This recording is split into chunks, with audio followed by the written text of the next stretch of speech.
close-up shot. I love the clip where they had them together. Toby looking down and go, woo! And then Andrew looking up and woo! Is there a woo in the Tom Holland Spider-Mans? Oh, I don't know. I don't know if we gotta look for it. Honestly, it's if he invalid. doesn't woo, we will be wooed for sure. Interesting. Which one would you be wooed by the most, Ethan? Out of all Tom three, Holland, four. Andrew Garfield, Tobey If they were Maguire. coming on to me like trying. Oh, you want to use a different word? This is the important questions we're asking now. Who am I more wooed by? Yeah. Peter Parker. Which Spider-Man Is it actor? that lower lip? The lower lip. That quiver lip that Andrew Garfield Andrew gives? Garfield. You know, that's pretty good. Yeah, Toby is Toby with his... probably a little old for me at this point. I feel like older men. More like a youth pastor, you know what I'm saying? He's like a youth pastor. Or you going for the young one with the no lips. I don't think I'm qualified to answer this question. I mean, if we're talking about rizz here, I mean, Andrew Garfield did have a ton.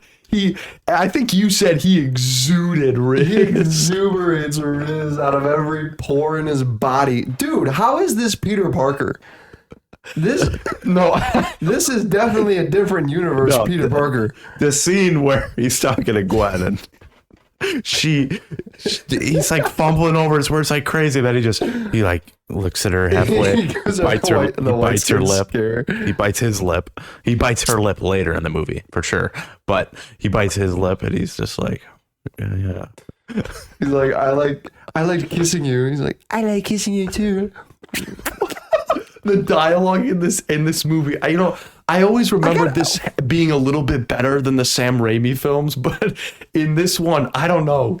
There's certainly a lot to talk about. There's a lot to talk about. But before we get into it, we got to remind people what's going on in this universe. Because while Andrew Garfield did show up in No Way Home and gave us all the nostalgia feels, this one, people may not have seen it in a while. And Ethan, of course, has got a summary for us. Yes, no better way to set the vibe for this movie than reading the iconic quote from Ben Parker in this movie. It says, your father, he lived by a philosophy, a principle, really. He believed that if you could do things for other people, you had the moral obligation to do those things. Yes, the iconic Spider-Man line. Yeah, right? Yeah. Said in the exact way we all love to hear it. Just I so was like, great. oh, wait, when did they have the line? Was it in the voicemail? That was it. That was the line. So because he said moral obligation equals responsibility. I think I'm surprised he was so like translated. We can catch No up. Way Home. What? So Andrew Garfield just lied to us in No Way Home when he was like, she said, with great power comes great responsibility. And Andrew Garfield was like, Uncle Ben said it. No, he didn't. He said something along those lines. He did. Because I know, yes. I remember the scene now. No, he didn't. He did Uncle not Ben say said that. Ethan just read us the quote, and he most certainly did not say. Is it confirmed that the Andrew Garfield in No Way Home is a different? No, they just threw it together. They just, you know what? It made for a fantastic scene in that movie. It did. I think yeah. Keep going. But this Come movie, back to it. directed by none other than Mark Webb. What was the last name? Mark Webb. Dude, what? Like a spider web, Micah. I think that was the qualification that got him this directing job. They looked at him and went, no. Wait a second. What's your last name say? Oh my goodness. Oh, All right. great. Googly moogly. Also, in this movie stars, it has quite the cast. Andrew Garfield as Peter Parker, Emma Stone as Gwen Stacy, Rizz Ifans. I like Rizz Ifans. Rizz Ifans. That's how we'll pronounce it. Are you serious? Or Reese Ifans. We're saying Rizz right. He plays a lizard. Dennis Leary as Captain Stacy. Martin Sheen as Uncle Ben. Sally Field as Aunt May. And Irfan Khan as that guy. What's his name? Does he have an actual name in the movie? Rajit Ratha. That's how I'll say it. Oh yeah. That guy. Yes, that guy. Yeah. In this movie, Peter Parker, played by, of course, Andrew Garfield, is an outcast high schooler who was abandoned by his parents as a boy, leaving him to be raised by his Uncle Ben and Aunt May. Like most teenagers, Peter is trying to figure out who he is and how he got to be the person he is today. Peter is also finding his way through his first high school crush, Gwen Stacy, and together they struggle with love, commitment, and secrets.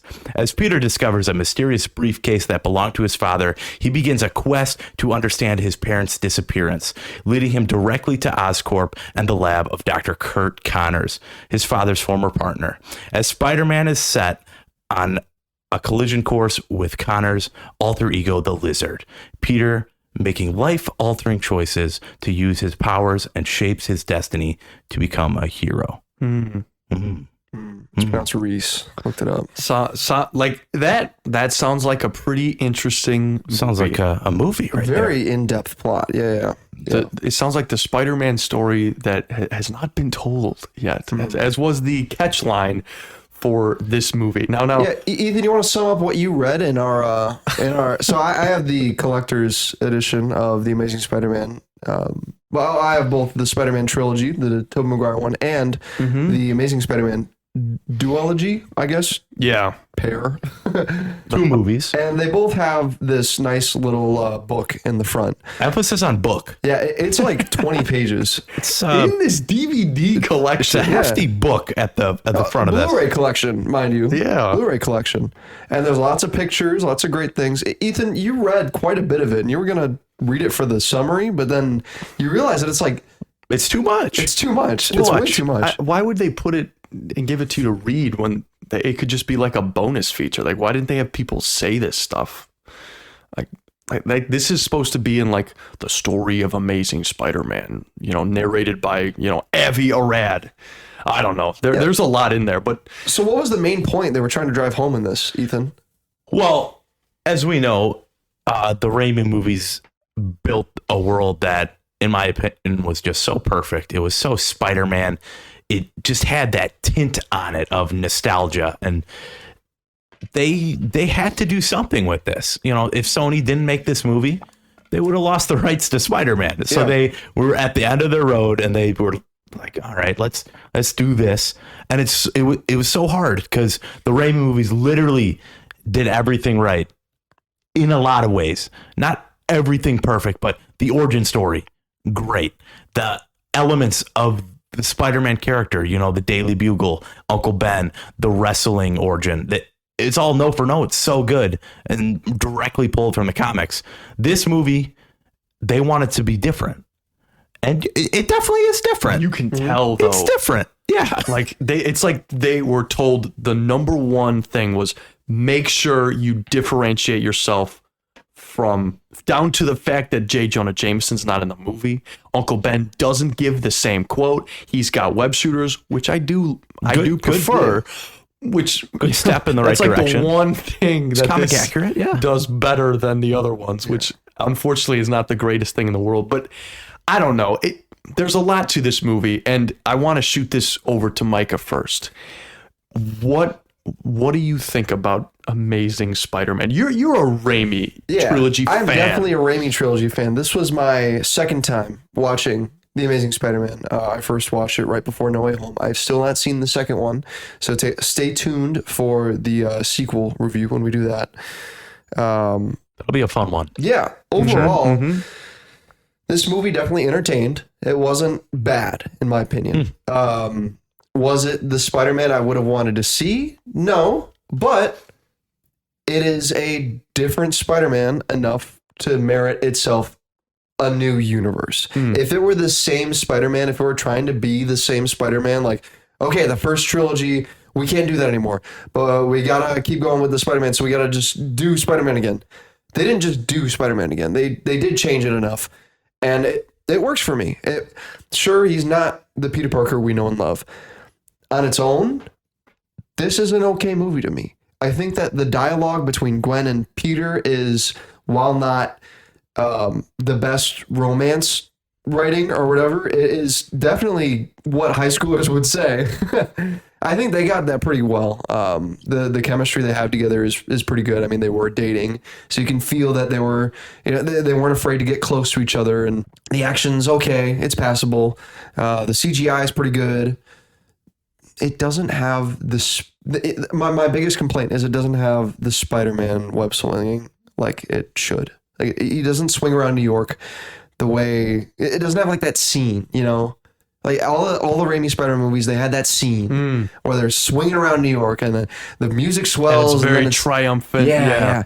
They don't have that. And I don't know if they were intentionally avoiding it or if they just forgot or didn't have time for it or whatever. But you do see him swing. It's just not, it doesn't like add anything to it. So I would argue the crane scene fits that bill pretty well. Yeah, but it's not like very triumphant. It's him super, uniting with New York. It's just not super powerful. It's an emotional scene, but it's not like showing that Spider-Man is ready to go. Like, he is doing this, man. He's like going. He's like, I gotta get here. I'm gonna die. Like, everyone's gonna die. I just got shot. What are your thoughts on that crane scene? I thought it was okay. I mean, the first time I watched it was a little more emotional. This time I was just kind of. It felt very like, we're going to do what they did in the Raimi movie. Yeah. You mess with one of us, you mess with all of us. You gotta go through me. And it's, it's like, I love the idea of New York banding together, but I think Cranes was just such a weird choice. They threw it together kind of last minute. What construction workers are going to go overtime at working this late? I asked that. I'm like, why are they working? It's got to be at least 9 o'clock. Yeah. Speaking of working, Ethan, would a plumber work on an appliance? The years I spent in plumbing, I did not work on an appliance. Okay. So that was the big question I was left with. They never answered it. There are flood in the basement. There are different workmen for I'll work on the condenser. That is that's another thing that I did like about this movie is they got Peter Parker a bit more right in some ways. Yes, agreed. In some ways. Yeah. I don't think that his relationship was as comic book accurate, but his smartness, they show it a lot more than tell it in this movie. Andrew Garfield's Spider-Man just oozes like, this guy is smart. Yeah. And you didn't really get that with Maguire's. He's like, he's a little dorky. He like answers the questions in class. Yeah. And he impresses Gwen in he's class. Teacher's pet, but this Peter genuinely, he feels like a slacker, but he feels like he is incredibly intelligent. But I wanted to talk about the crane sequence just a little more because I thought it was so funny because I watched this with Ben and his wife, Sam. And during that scene when all the cranes are turning, Sam goes, good thing those cranes are there or else you would have nothing to swing on. There are buildings. Yeah. What does this make? Why does he need the cranes? cranes? Yeah. Like he has in the so okay, Spider-Man, your path is all lined up now. We got things that you can swing on. They even have a helicopter like show him where he's supposed to go. But in case you're an idiot. Once that spotlight left him, he wouldn't have seen where it went. Exactly. He would just see a light like, why is it going? It's over there. Okay. Interesting. Let me swing. I'm swinging it. Listen. Like, that's where I'm supposed to go. That's Corp. What? Goodness. As much as we're clowning, I actually think that's one of the better moments in this movie. In a movie that's not necessarily the greatest, I will say I'm not the biggest fan of it. It's probably still my least favorite Spider-Man movie as of right now. I think, as we said, there are some good elements, but in a movie with not a lot there, I laughed a lot at the movie's expense. And most of it was not, you shouldn't be laughing at this part. That's what I'll say. So I don't know. That's what I think.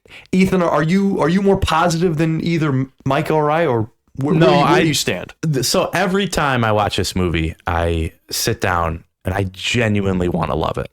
Whenever I sit down to watch it, because I love Andrew Garfield, I love Emma Stone, and I love Spider-Man. So I want to like these movies when I sit down and watch them. And this one specifically, there's nothing really in it that I go, that was really good.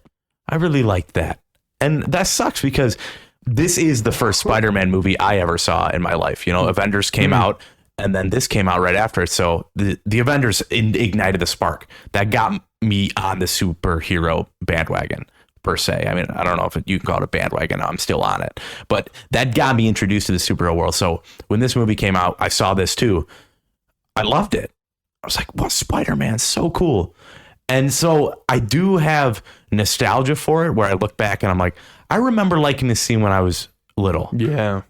But in no way does it work now.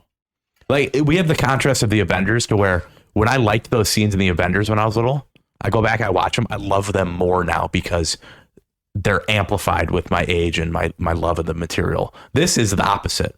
The more I revisit this film, the less I like it, which sucks because I really do want to like this movie. I think there are some choices they make that are pretty cool. Like, I think Peter's pretty good in a lot of areas, and I don't mind his Spider-Man. I think they give him too much too quickly in this movie. He is quipping with criminals before he saves the cat, per se.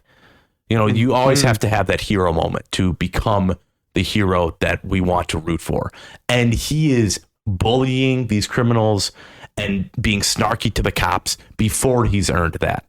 So that's where I'm a little colder on this, but I'm excited to talk about it and dive into more of the nitty gritty of this. Hey, well, what's the quote that Uncle Ben says in this movie? I can't remember. It's not as easy to remember. You have the ability to do this. Sentences. The moral obligation to do those things, then you must do those things. Yeah. And was that before or after Uncle Ben that you're thinking of? It was after. It was after. Okay. Yeah.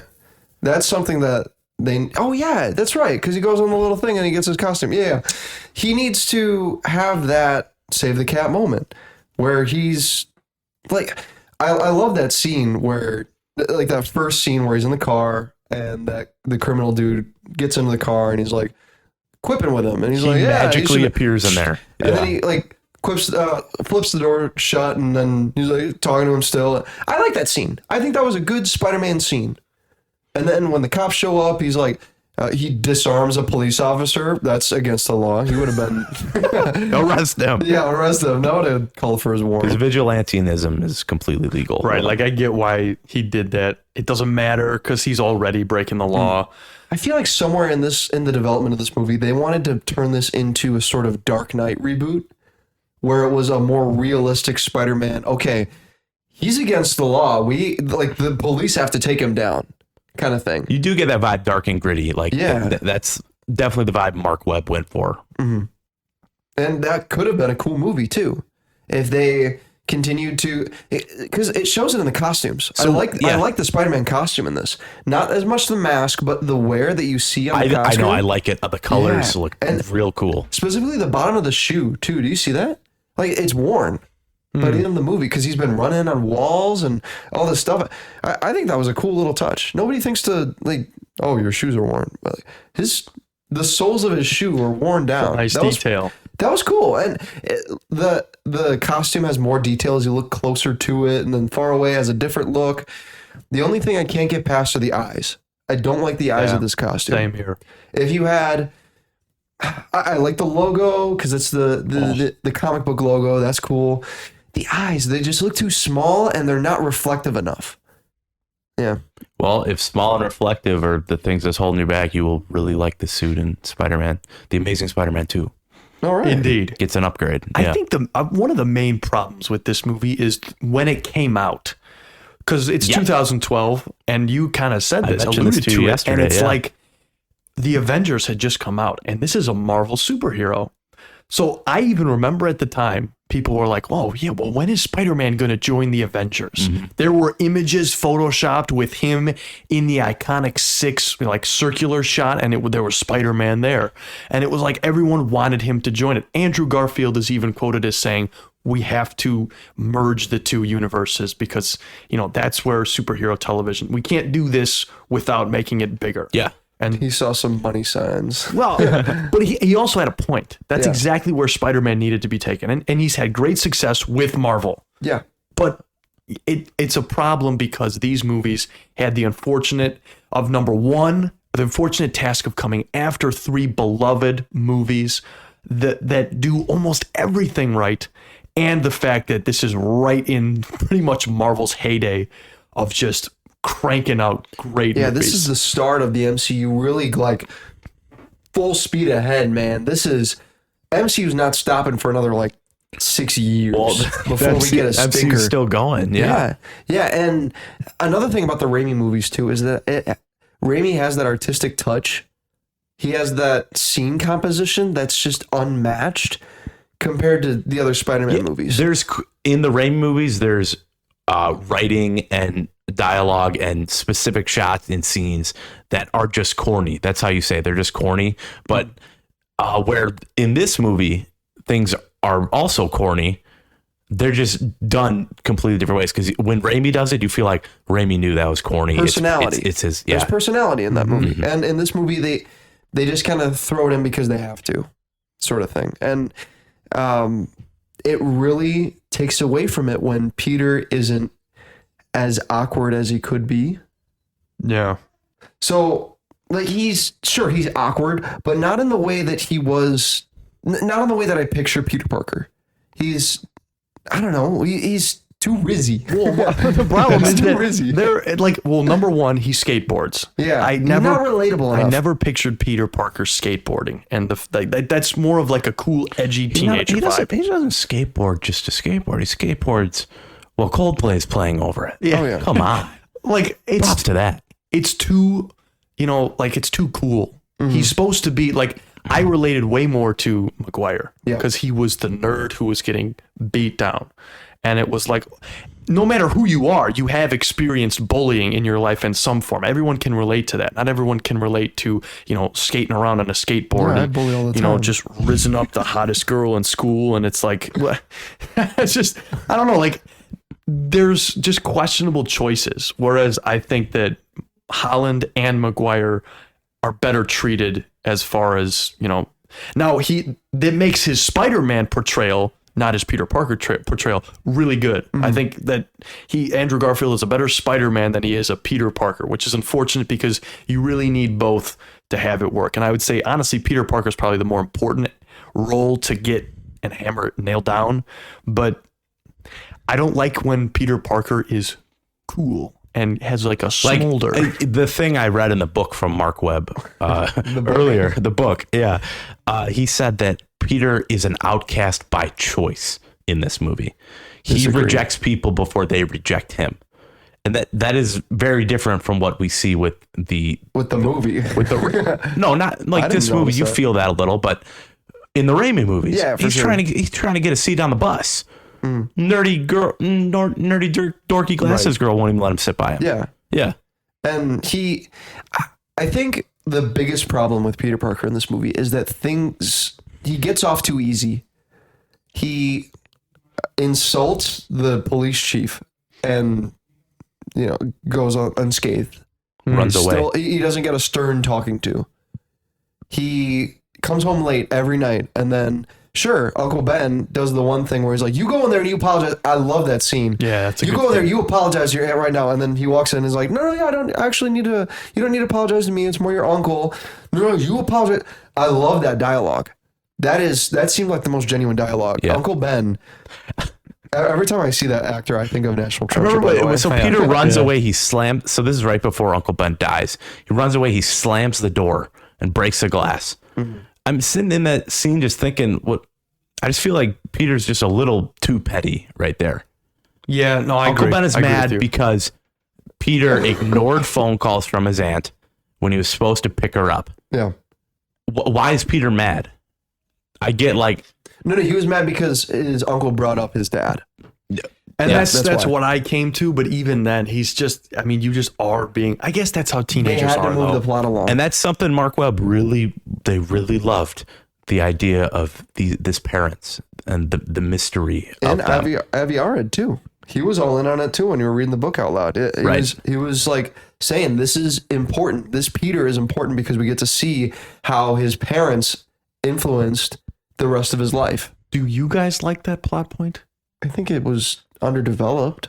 I think I want to talk about it when we get to Spider-Man 2, how much I like this plot point. I haven't seen Spider-Man 2, so Trust me, if you like spy espionage stuff, Okay. you will love Spider-Man 2. At least this parent subplot. Well, yeah. In this movie, it's just, I like it to build intrigue. It creates an interesting little, okay, they didn't have this in the other ones. I wonder where they're going to go with this. The problem you have is they go nowhere with this because it got canceled. So this plot point is just never, we don't know what happens. What do you guys think about the realization of powers in this movie? I wanted to talk about that too, because a lot of that is done through montage and it's very quick. It's all like, all of these big things, even building web shooters is done in a montage. It's like, all right, and the montages are very long. They go over a lot of film, and it's like, okay, we've gone. The Maguire films were very well paced, Yeah. and this goes a long way in a very short amount of time for it being one of the longest Spider-Man movies and one of the longest films on our rewatch. This is 2 hours and 15 minutes, right around there. But there's so much montage, and that goes over the discovering of powers, the building of the web shooters. I felt like it went quick. Yeah, I think it went a little too quick, and it still wasn't dense enough. I think that, remember in our Spider-Man 1 podcast, you might want to listen to that. I don't know. It was kind of long. we talked about We had a lot to say. Day 1 in Spider-Man 1 was a long part of our podcast. We talked about that for a long time. And this movie doesn't have as much to talk about day 1. The main highlight I can talk about is when he comes home and he looks like he had taken crack, and they were like, alcohol? No, not alcohol. And he's like, I love this meatloaf is so good. And he's like, nobody likes the meatloaf. Bro, he grabs more food than I've got in my fridge. He took the frozen mac and cheese. Dude, he takes so much. Like, that's holy insane. crap. Yeah, it's not till he's beating up the assailants when we see him first really climb a wall, and like an homage to the Maguire scene. But yeah, him getting powers is huge in the Raimi movie. But this felt like, oh shoot, we want to get him from A to C, but in between that, there's B, where he has to become super somehow. Yeah, he has to remember. He has to figure out all his powers, and we have to give him something funny with the grab, like the sticky. And let's put on a subway, and he strips a lady. All right, Yeah, that's weird. That scene's funny because I the extra that punches him, in between two cuts, he switches from a white guy to a black guy. No way. Yes, in the movie. way. You can watch it. Oh my gosh. I did not notice that, but I believe you. He sticks to everything in this, and it's not as well executed as in the Raimi movie. It's just more high school friendly. Like, why do they have to do that? Why do you have to beat up these people on a train? These like innocent people that, like, sure, they were a little mean, and through his stickiness, he aggravated them to try to beat him up, and then he just destroys them. He's totally in the wrong in that. He rips a girl's shirt off. Yeah. Okay. Yeah. Obviously, he doesn't mean to do that, but the main problem I think that we're all getting at is he's not endearing like No. Maguire was. Nobody you don't likes him. feel for this guy. It's like he's ridiculing his Aunt May and Uncle Ben. It's like, no, they're in the right. You're an idiot. He rips the girl's shirt off. No, you're an idiot. Why are you doing this? And then he beats up everyone on that train. It's held like, holy cow, he's got these powers. No, I see that and I'm like, but what are you doing? They broke his skateboard, Ben. They broke his skateboard. Well, I'm like, he probably broke all their bones. Yeah, he probably did. And he destroyed everything in that train at the same time. They weren't criminals. And he goes on this much longer vendetta to find this guy than Maguire does. You know, I don't know. I think of Peter Parker more as a George McFly than a Biff. And he seemed more like a Biff in this movie. Ooh. How did he just like command Flash to stop beating up that one kid in the beginning where he was holding him over the spaghetti? He's like, eat the food. Don't eat the food. Put him down. Put him down. Put him down, Flash. Eugene. Yeah. Eugene. And everyone's like, oh, You're bullying me again, Peter. Well, And then there's the basketball scene. That should have been the first scene where he was like winning over his bullies in the worst way possible. You That don't like that he stood up to Flash before he had powers? Yeah, I don't like. no, he should have been the guy getting his face dunked in the He spaghetti. should've. That's the role he should have had. They messed that up. Peter in Spider-Man Raimi trilogy gets bullied, and then he's able to conquer his. That's the whole point of having the great powers and great responsibility. We have to highlight, like, they're not. Mark Webb, they were not trying to make the Raimi movies again. They were trying to make something Spider-Man different. That is Spider-Man. What's the point of having a main character if you can't relate to him or sympathize with him in any way? Like, you don't feel bad for this guy. You don't feel bad for him at all because he's always had this rizz to him, this confidence, and there's no. He doesn't gain anything from his powers confidence-wise. Mm. And that's a huge thing that makes, because every kid, I'm getting bullied, but now I have these powers. Now I can stand up for myself. For this one, it's, now I have these powers and I can still be overbearing on this bully. And now I can just slam him up into the locker harder when I'm angry about my uncle passing. And that was a cool scene though. I did like that scene. How Flash isn't just a bully. He says, he's like, up against the locker. Peter has him pinned against the wall, and Flash says, "Feels good, doesn't it?" Yeah, he's like, "I know your uncle died. I'm sorry." That was a powerful scene. I'm almost certain I relate to more of the characters around Peter. Yeah. Than Peter himself. Well, especially, and let's talk about it, Gwen Stacy, Emma Stone, who I think might be the best part of this movie. I don't know. I think Uncle Ben. Uncle Ben for me. Yeah. Okay. I'll talk about it more later and dissect it. But. That's fair, but I really, really like Gwen Stacy. I've said it before. I'll say it again. This reaffirms it. I think she is the best Spider-Man love interest. I like that she knows that he's Spider-Man from the start. I like that she's involved in everything like that, even though the way she finds out is a little wacky. It creates a different aspect to it, and I like that she's able to, realize, because one of the most frustrating things about the Maguire movies was because MJ didn't know. Yeah. It created so much drama and tension around it, and that might be some of the charm, but it made her more insufferable as a result. She just was. Kristen Dunst's character in those movies just wasn't the greatest. Period. I love Secret Identity of it all. That to me, that's one of the most interesting parts about a character with a secret identity is how do they balance their social life and their superhero life without destroying their social life. Like it's like that. It's truly selfless. Like, why weren't you there, Peter? Why weren't you there? So, they take a very I am Iron Man approach with this, and everyone knows that Peter is Spider-Man. Aunt May probably knows with how many times he's just been so loose with, like, they just mentioned Spider-Man on the TV, and there goes Andrew. He's gone. And, he shows up every time Spider-Man gets beat up, and he's beat up. He gets so beat up in this movie. Yeah. I think that's a part that they do a bit better in this movie is that Andrew Garfield has he takes a beating and it doesn't just go away. Yeah. What do you think about the lizard?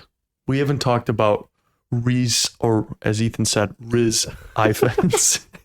What do you think about the lizard as the main villain of this? Does he hold up to any of the previous Spider-Man villains? I think he makes Topher Grace's Eddie Brock look like a superstar.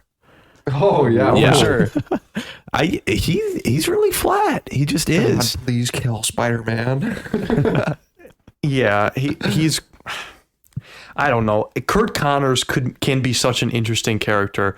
I think the way that he is handled in the Spider-Man game from the PS4 is pretty cool. Yeah, but this one just fails, I think. Mm-hmm. It's a dud first villain. And when I hate comparing it. I don't like comparing it to the Maguire movies, but we've done so often. But first movie Maguire, you have Green Goblin, Willem Dafoe. And that's iconic right there. And this is Rizz Ifans Reese. Reese. I looked it up. I know his actual pronunciation. These are ideas that were floating around for a fourth Raimi Spider-Man film. You know, Kurt Connors, I think he's in all three of those Raimi movies. 2 of them. He's in 2 of them in at the least. first one, yeah. I think he is in the first one. Is he not? I believe he is No, not. he's not in college, so he wouldn't be. I don't know. He gets to college, doesn't he? I don't know. I just remember seeing that he was in 2. He's in them. He's in them. Maybe. He is. Devotion to accuracy. Right. That's what I'm after here. I could be wrong too. Fact checked us. All I remember is that he turns into the lizard in the Spider-Man 3 game for the PS3, and that's pretty sick. Ooh, I'm probably a better version of the lizard. It was a sick boss fight that I was never able to beat. The quick times were too fast. The design for this lizard, I am not in love with, man. I don't like the design of this. I even mentioned it to you yesterday that the Ultimate Spider-Man, the cartoon show that was out that aired during this whole time period, much better, much more lizard-like, especially with his coat. This guy looks like the Super Mario Goombas from that old movie. Oh, definitely. Yeah. Like I don't know. I don't like the design. Do you? I think that they make it look the model isn't bad quality. It's just the design of it isn't that great. You know what I mean? Like the textures on it, they look great. It looks like a reptile. I don't know how they could improve it because I'm not too familiar with very many other lizards in the Spider-Man universe. So you know what a lizard's face looks like, right? Yeah, It's got like more of a snout. You know, but it does have that thing on it with the like webbed cheeks. Yeah, but And like that was a nice touch, I think. here, let me look it up. Let me show you how I think Ultimate it should. Yeah, Lizard Ultimate Spider-Man. This is how it should be. Those of you who know the show, those of you who don't, look it up. But I think this is a much better. The Rizzard. Yeah. Like. This one's a dark image. This one's a pretty dark image. But here, this is what it should look like. I like that. It's more of a beastly creature. You know, Spider-Man 3 Lizard in the game. That's what actually he looks really like cool. He looks I like that a lot. He's got like the suit going on, like the lab coat and the pants going on. Velociraptor look to it. Yeah. That's what I thought of when I saw Lizard, and dude, he just kind of has that flat face to him. No, I don't like the Lizard. I don't like a lot of this movie. Even though I do, like Ethan said, I want to like this movie. So there's certain things that I do like, but I think the chief offense that this movie commits is at the very, very end of the movie. As he is in class and the teacher says, "Don't make promises you can't keep, Mr. Parker." And he says, "Yeah, but those are the best kind." Those are the best kind. That really ruins That the gets movie me for back. All right, Andrew Garfield, you got me. You got me, dude. I'm like, I can't make promises. the whole emotional core of that Captain Stacy's death, leave Gwen out of this. Promise me you'll do that. And he nods and he's like, the whole emotional core of the movie is undercut right there. In this, I know that they were trying to do that anyway. And the plot that is in Amazing Spider-Man 2 really does work. They just did it in the worst way possible. I am not a fan of the ending of this movie. I remember like all the girls were in love with that last line at the end. They were like, "Oh, he is gonna be with her." And I was like, I don't know. I don't really. And then now I'm angry. I left the movie angry. I didn't like it at all. I don't know. Are you a fan of the ending, Ethan? That specific line or the final ending? Yeah. No, I really do want to like this movie, but so much of the dialogue, Ben, throw a dialogue clip in right here between the two main actors. I was touching up stuff. You're touching up stuff. Come on. I'm not gonna answer that. So you want to I don't know. Want what? I don't know. Just I don't know. We could. Or we could do something else. Or we could, if you don't. I mean, like we could. Yeah. Yeah. Yeah, either one. Really? Sure. You just listen to that, audience? Come on. What's going on there? You just couldn't think of one. Think of one. Play one. Oh, no, that'll work well. Oh, believe me, I'm going to find something real good. It could be one of the rizz scenes that Andrew and Gwen are kind of like going in between. Like they're like cringe-inducing dialogue.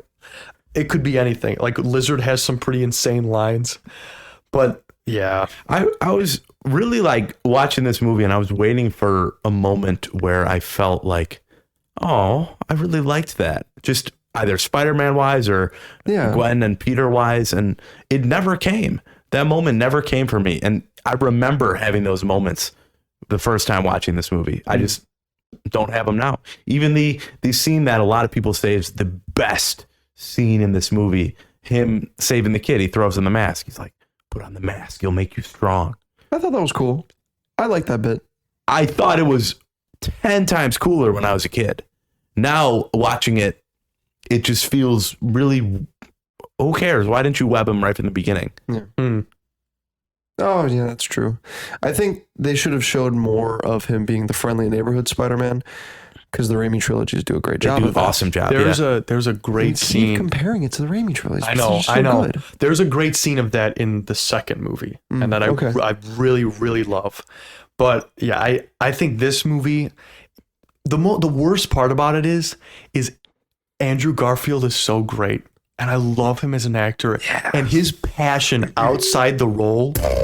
Oh, it's almost heartbreaking. There's a scene that you probably both have seen it of him at Comic-Con, and he dresses up as Spider-Man. He portrays an audience member. He takes off his mask. He's going to be playing Spider-Man, and he literally lays out how he's wanted to do this since he was a kid. He has such a passion for this role. He said he cried when he first wore the suit. Yeah. He played, he loved it so much, and he wanted to connect with audience so bad that he went out and just played basketball with the community around him during the shooting of this film in his free time, that he would go out in the Spider-Man costume and go shoot hoops with the kids. He's got this lankiness to him. Well, I don't know why I like silhouette of him. I think it's a good way to help him stand out as a silhouette from the different Spider-Men. Because you got Tom Holland, who's like shorter and kind of just like more built. Yeah. You got Tobey Maguire, who's like this. He's the average. He's like the go-to Spider-Man, in my opinion. Kind of before they really bulked up for their roles. Yeah. Oh, there's a scene in the mirror. He's like, very nice. This is new. Yeah, that's it. But yeah, that kind of gets me a little frustrated. No, that is what hurts because, Andrew Garfield, he's in my favorite movie of all time, Hacksaw Ridge. I love the guy as an actor. I love him outside of the superhero realm, but that's why every time I sit down and watch this movie, I'm like, I want to love you. And I love him in No Way Home. He's fantastic in No Way Home. Yeah. But every time I sit down and watch his origin story, Tick, Tick, Boom is really good in that too. Yeah, he's a great actor. But I sit down and I watch this movie, it doesn't work for me. And it sucks because he does love the character and I love the character. You can feel the passion he puts into some of those more heartfelt scenes too. Yeah, I feel the emotion from him. I think he's trying for sure. I think compared to Tobey Maguire, he has a better way of conveying the sadness emotions. Absolutely. And Tobey he's trying his hardest, but it's just not enough for what the scenes are demanding. Andrew Garfield, he seems like he comes from a theatrical background. He knows how to do this stuff. Well, he's playing the character as well as he can from what the script is given. When Uncle Ben dies, I think that scene is way better when he dies and Peter comes up, not before that. But when he dies and comes up, his emotion that he conveys, Sam was laughing at that last night, but I sat there and I was literally like, this is really something special. This is something else. He conveyed, and that's why, I like that. That's why I like the second one so much, because there is a lot more emotion. Why is that? There's something that goes on in the second movie? We'll have to wait and find out. If you like sappy relationship stuff, you'll love to. Yeah. For sure. Yes. I just hope I can catch it. Sometimes things just fall beyond my grasp. I can't quite. Don't do them like that. Don't do them like that. But if you guys don't have anything else you want to say, something else you want to add? Yeah, I think the worst thing this movie did was Peter just straight up has the same prescription as his dad. No rhyme or reason That's about the it. worst thing? Yeah. He finds his dad's glasses, takes off his contacts. They work great. Well, I mean, Is you that should have the same. Like if Is you're that gonna how have that works? glasses, you should have a similar prescription to your parents. That's how genetics work.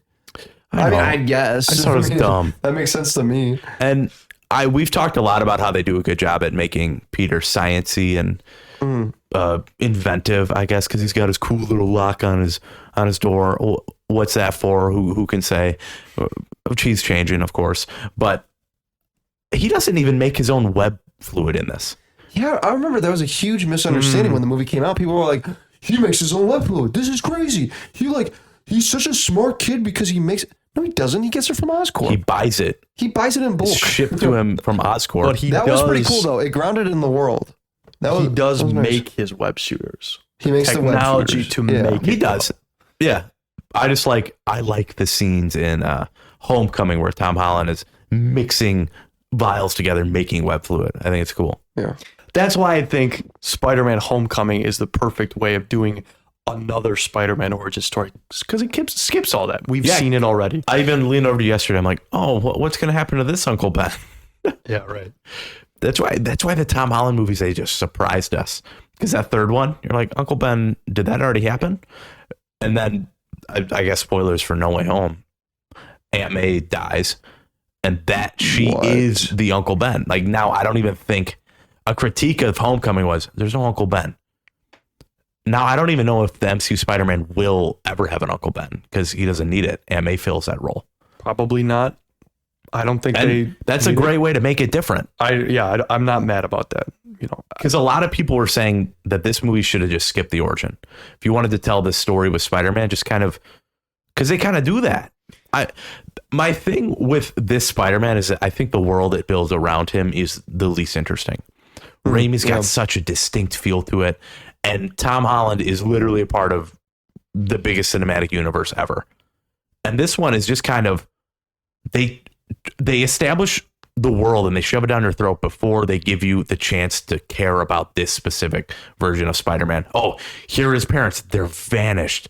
Well, we'll give Peter a little bit to do in school. Oh, look, he finds his bag. His parents are back. It's like they want us to know more about his parents than actually about Peter. Yeah. And the biggest one you can even say is New York as a character. Spider-Man's, his whole thing is that he's the friendly neighborhood Spider-Man. And if you don't care about the neighborhood because they don't build up the culture and the world of New York, then you're missing the point. Great line from Infinity War, like, I can't be the friendly neighborhood Spider-Man if there's no neighborhood. Yeah. And yeah, where's his little shenanigans? I wish he had a more relationship with the actual city. Yeah. This makes me think of Homecoming and how many things they fix.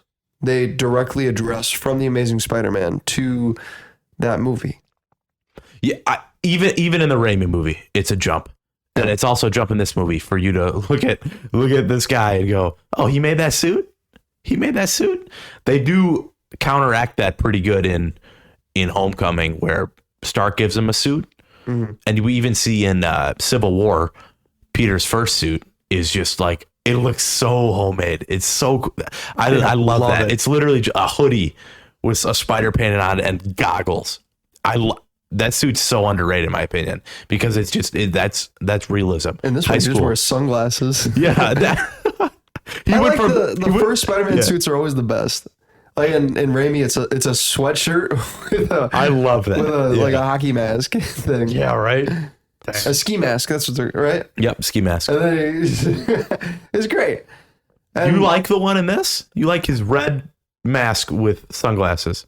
I mean, It's definitely my least it favorite has its quirks. I think that each of the original Spider-Man suits have a thing to them.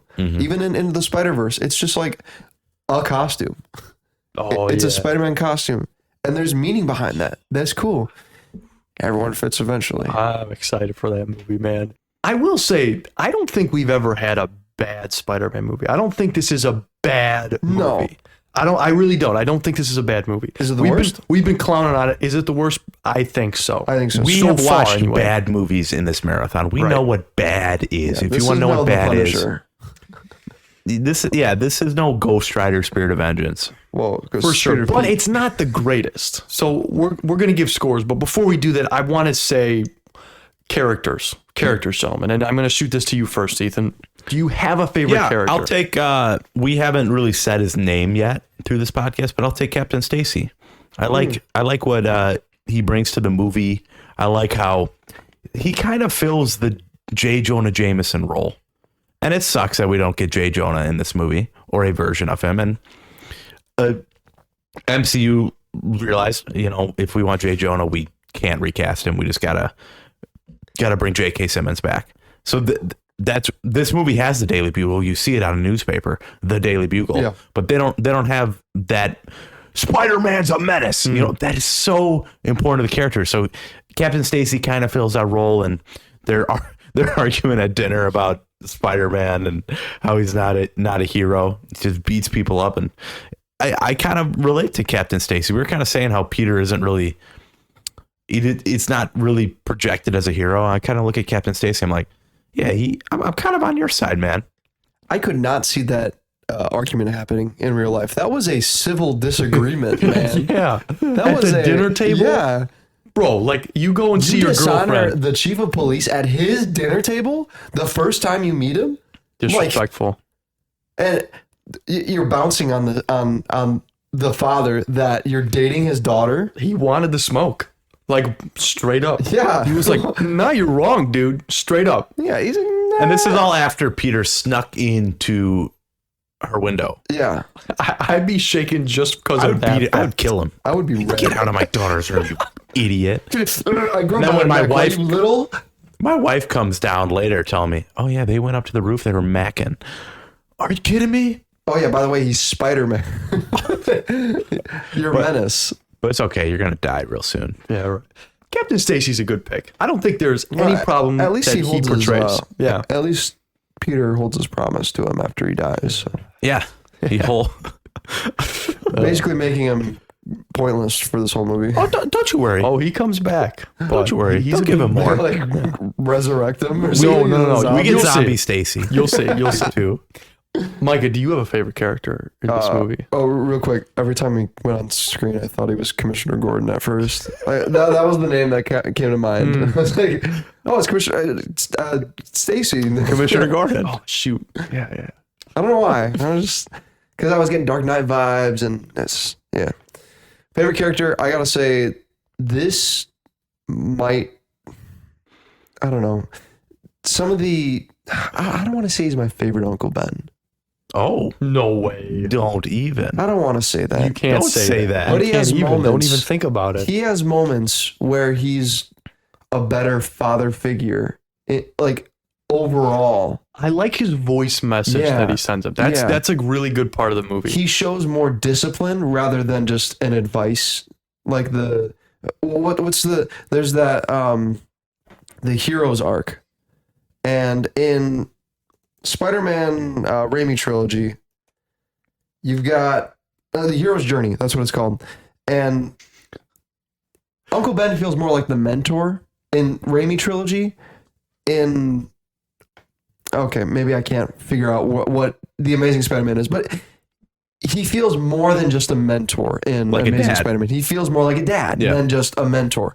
He feels like in Raimi trilogy, he's just this wise older man. In this one, he's like angry with him. You owe your aunt an apology. Big time. Be a man. Get in there and apologize. That was powerful to me. yeah. I love Uncle Ben's lines in Raimi trilogy more, but I love the acting in this one more. And I think that's bold enough to give it the best spot for me. He's a great character. For Love him in without a National doubt. Treasure. Yeah. Martin Sheen, is that his I name? think so. Yeah. Pretty sure that's him. I'm gonna go with Gwen. It's unfortunate that I can't choose Peter, but I think give it one more movie and I'll have him at the top. But I think that in this movie, there's a lot of things that annoy me about him. So I'm taking Gwen because she's great. All around great Why does Gwen performance. want Peter? He's hot. That's That's about it. I feel like that's it. You know, Yeah. You should look up. I don't think that. So here's Gwen. Can I say something about Gwen? I don't think she has very much depth in this. I think that beyond what they say when he's all torn up after the lizard fight, he's sitting on the chair and they start kissing a little bit and then she pulls away and she's like, no, we can't do this. I spent my whole life wondering when my dad would, like, if he would come home, because he puts on this badge every day and we don't know if he's going to live for the rest of the day. Like, we don't know if he's going to come home safe. That part made her whole character better. But beyond that scene, what other depth does she have? We don't even know why she likes him, other than he's hot and quirky a little bit. also he is Spider-Man. He is Spider-Man. Yeah, So we've seen a gold digger girlfriend of Spider-Man before. That is quite possible. I just think their chemistry is very good, especially in the second one. But in this one, she is a great part of that relationship. I think their little exchange in the school way, like, he's got you on his computer, and That then was she cute. comes. I really like that. That's still an Uncle Ben though. you don't thing, have though. me. You don't have me on your computer. Oh, because you're on the club and you're on the computer. I was thinking. I was touching it up. I was touching you up. I'm Touching up touching stuff. it up. Oh boy. But I like that. I like that she's chemistry not was like good. weirded out by that she kind of thinks it's kind of cute. And I really like where their relationship goes. And I think that I don't see anything wrong with her character. And I was actually going to point to that line that you talked about already. Yeah. That kind of makes her, you know, a really great Spider-Man love interest. And I think Gwen Stacy is great in this movie. She's definitely the most morally known one. Like, she knows where she stands. She's not frustrated in her own feelings like MJ was. And Gwen in Spider-Man 3 was kind of just a dutz. I mean, she was smart. She was shown to be smart by answering questions as a lab partner, but she wasn't like this Gwen. Yeah. This Gwen's actually good. Agreed. So, favorite scenes now that we've got those three favorite characters out of the way. I'm going to shoot this over to Ethan first. I'm going to take, this is going to be the first for the marathon. My favorite scene, I'm actually going to take the Stan Lee cameo of this movie. I was going to say that. No way. I think it's what part of it was your favorite part? Was it when the when Gospel of Mark commentary falls off the shelf? Did you see that? No. Yeah. Oh, the Gospel of Mark Yeah. commentary fell off the shelf. Yeah, like that big one with the amber looking one with the yellow letters. Interesting. That Mario has in his used to. The Gospel of Mark is canon Yeah. to the TASM universe. Guys, the Bible is canon in Spider-Man. Can you believe that? This is my favorite movie. 10 out of 10. 10 out of 10. This is my favorite movie. Dude, the Stanley cameo is so good. Holy cow. I like the fact that he almost dies and just doesn't even realize it. Just And then just immediately walks right out. after that. So the lizard came to the school to kill Peter.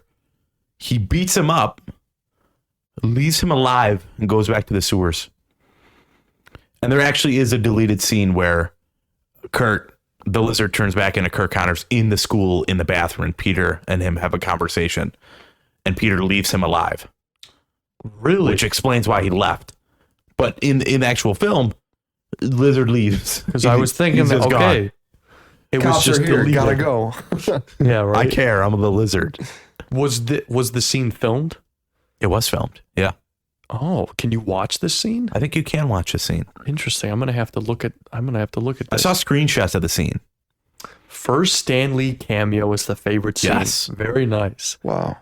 Sorry, Micah, you're gonna have to come up with something else if you can. This is something else. This is something else. I'll say, what do I say? I like the Uncle Ben stuff at the beginning, regardless of his weird line. I think that his genuineness to like help Peter in the best way he knows how, and that's through a loud tone and through just telling him how it is. I think I like that the most. Those things send us down a road. They make us who we are.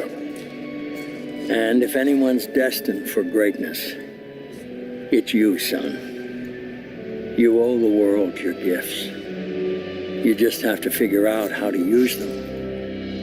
And know that wherever they take you, we'll always be here. So come on home, Peter.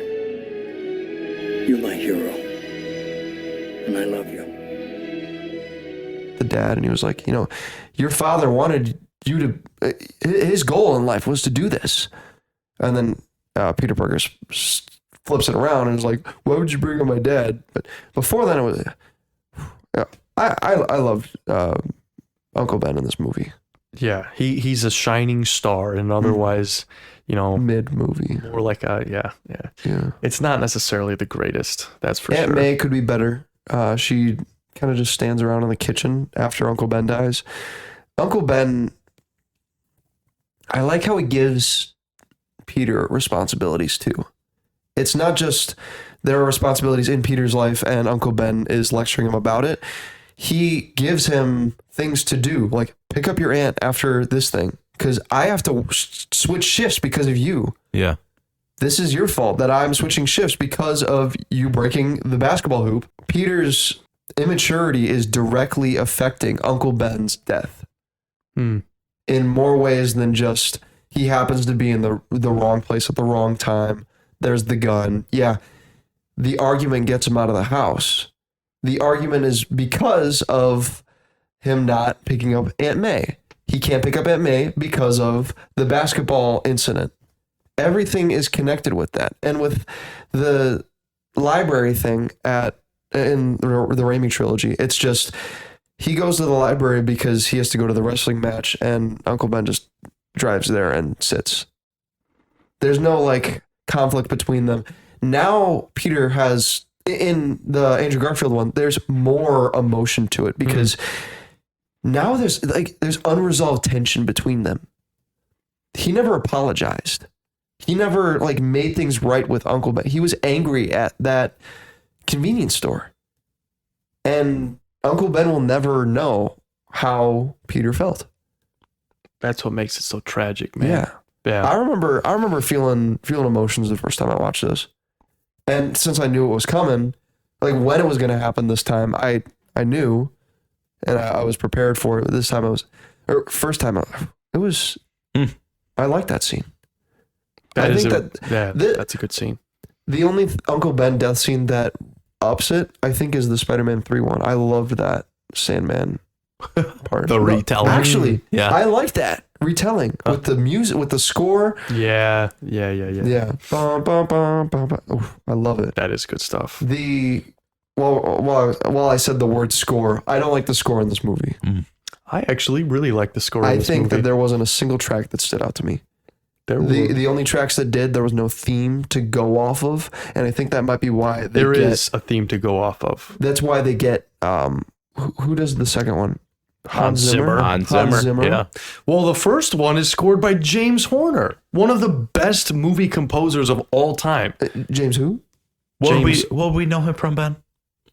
Avatar, Titanic, one of the most iconic things. There's also I guess so. Legends of the Fall, Mask of Zorro, Perfect Storm, dude. Willow. Braveheart. Oh my gosh, he has done some of the best movie music, and I actually think that he gives Spider-Man a great theme in this one. And my favorite scene actually is because of the music. Know what? He does do the piano solos. I will agree, the piano was really good. Dude, I love the piano parts in this. So you were saying that his swinging sequence wasn't that great. Yeah. I'm actually taking that scene as my favorite one because of saying that how great the music is. There is a choral chant as he gets on top of the roof that I love in Saving New York, kind of midway through. And it starts like, bum, bum, I'm going to play it. And it's literally so good. And then he starts swinging on the roof. It's very triumphant. I love that scene, especially because of how the music fits with the moment.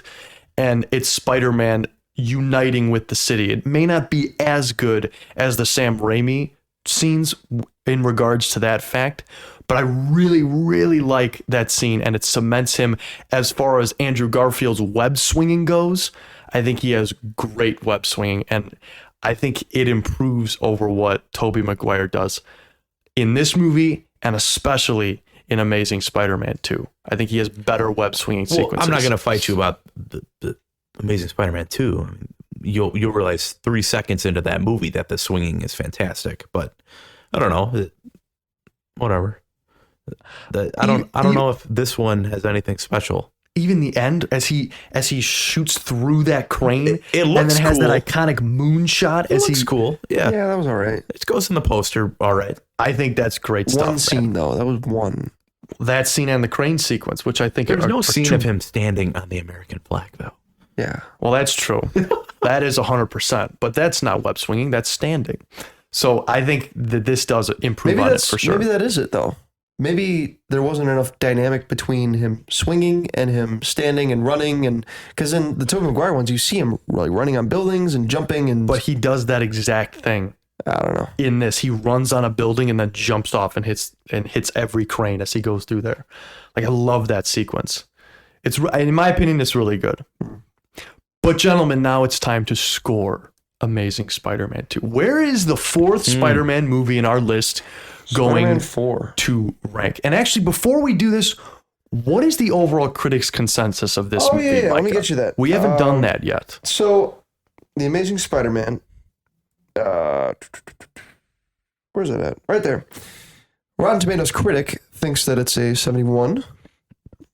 Audience is 77. Metacritic is a 66. Metacritic user is a 7.1. IMDb is a 6.9. Nice. Letterboxd is adjusted for a score out of 100, 66. And the average the internet gives it is a 70. Average overall Where do is our 7. good friends at the Hollywood Reporter put this? That is the most important score. Now, if you don't know, the It Hollywood is. Reporter did a rank of all 70 Marvel movies up to right before Black Panther: Wakanda Forever, and they give it 26th place. Ooh. What movie do you think is right above this one? Probably something that Like, shouldn't what's be there. just slightly over? What's slightly which less? Thor movie would you think is slightly better than this? Don't tell me Dark World's right there. Ragnarok. What? Slightly better. What X-Men movie do you think is slightly worse than this?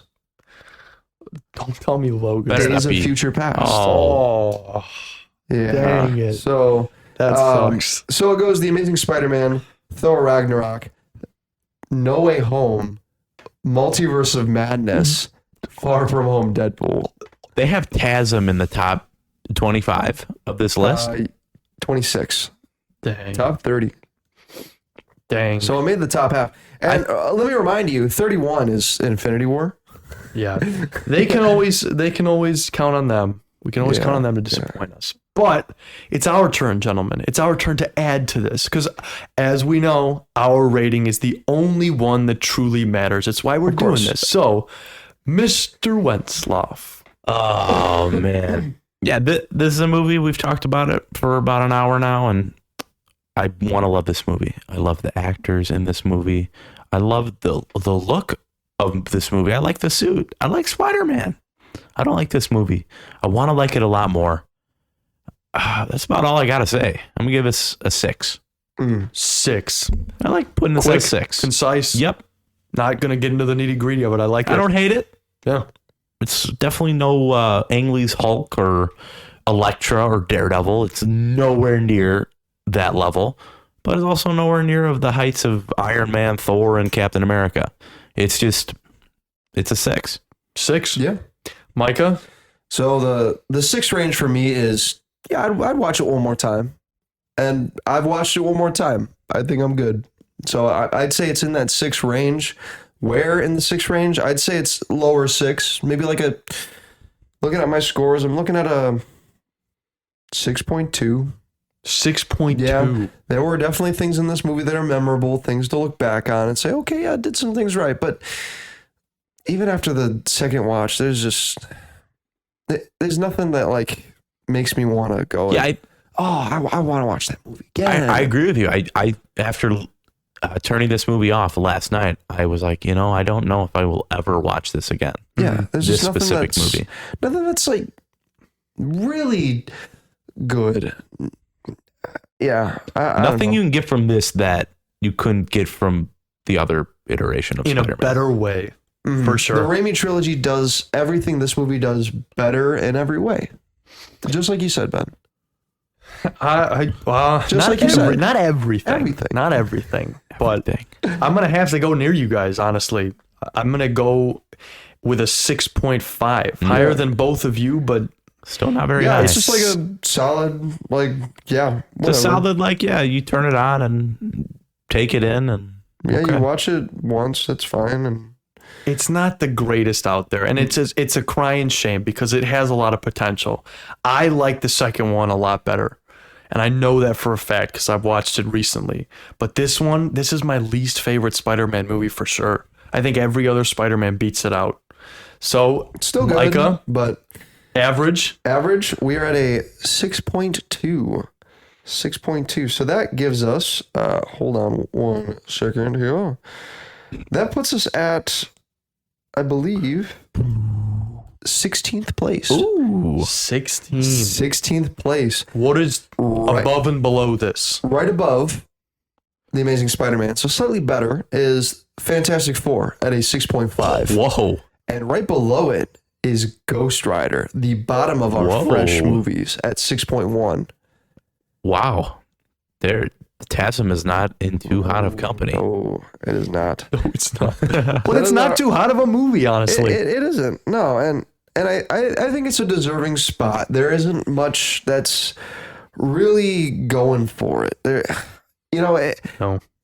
there isn't really much to say. It's a crying shame.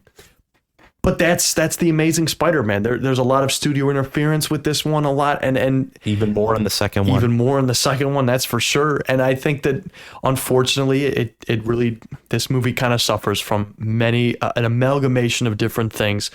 And a 6.2 is where it lands on our list. Did we want to touch on the post-credit scene at all, or is that more I talk? didn't even watch it. I forgot there was one, so I watched it during the podcast here, and I was like, "Oh, You watched it while we yeah, were sitting there? While we were sitting here watching, it's only a minute long. Yeah. So Lizard goes into the prison. Who's that dude? Who is it? Gustav Fiers. I looked it up. He's an Mr. Fiers. original character for the Amazing Spider-Man universe and never really expounded upon. He gets more into. He's also in that post-credit scene. Spoilers. He is like the man behind the Sinister Six? I Sinister guess? Six. Yeah, maybe. Your team. Well, that's what they were originally building. If Mr. Fierce comes back in the Morbius universe, I'll go crazy. No, we'll have all to right, move this here's up. what I'm saying. They've canceled the TASM universe, and everyone really hates the Venom universe. Why not do best of both worlds? Just combine the two. Let's see Andrew Garfield fight Morbius and Michael Keaton's Vulture. Dude, do you know how epic that would be? Because what are their plans for that? That's honestly a conversation for another day. Oh, dude, But- hold on. I didn't even talk about this. People loved this movie. Yeah. You know this how much this money movie this has made? a lot of fans. You know how much money this movie made? $757 million. Mm-hmm. It It's made Spider-Man. It is a 3.5 Spider-Man times movie. its budget. Yeah, like There we're are kind of defenders. negative. There are They're making defenders money. of this movie. Yeah. Big defenders. I real quick, I know this is the end of the podcast, but I remember I had, there was this friend in high school who was adamant that this was the best Spider-Man movie. Like that Andrew Garfield was the best Spider-Man. interesting. Yeah, I never had seen him, so I didn't know, but I don't think that's a bad take to say he's the best Spider-Man. I just think that this movie's not up to par. You know, yeah. I just don't think that. Mhm. But we're done talking about this movie now. Yeah, And we're I'm on to next week. A movie that I think is up to par. One of, in my opinion, is the most underrated movie. The movie that we all get to watch and podcast about next week is, of course, the capper of the Iron Man trilogy. Iron Man 3 is next week. Iron Man 3? I thought it was going to be Wolverine. Okay. I like saving myself for this. Iron Man 3. It's going to be nice to go back to the MCU. It's like a comfort, It's like a warm hug. warm blanket. It's very nice. I'm very excited Our for that. first, is this our first Christmas movie on the list? I believe it is. Yeah, because we had Spider-Man, which is Thanksgiving film. Yep. Okay, all right. So yeah, this is for sure a Christmas movie. Okay. I'm very excited. Ethan, I know you're so passionate about it. And like, I wanted to rewatch it and been saving it for this review, obviously, but I do remember this movie very fondly. This movie is we'll talk about it next week, but it's very fun. I think that Tony's character is explored in ways that we never get before, and I just love it. there is a twist in the movie that I don't really care about.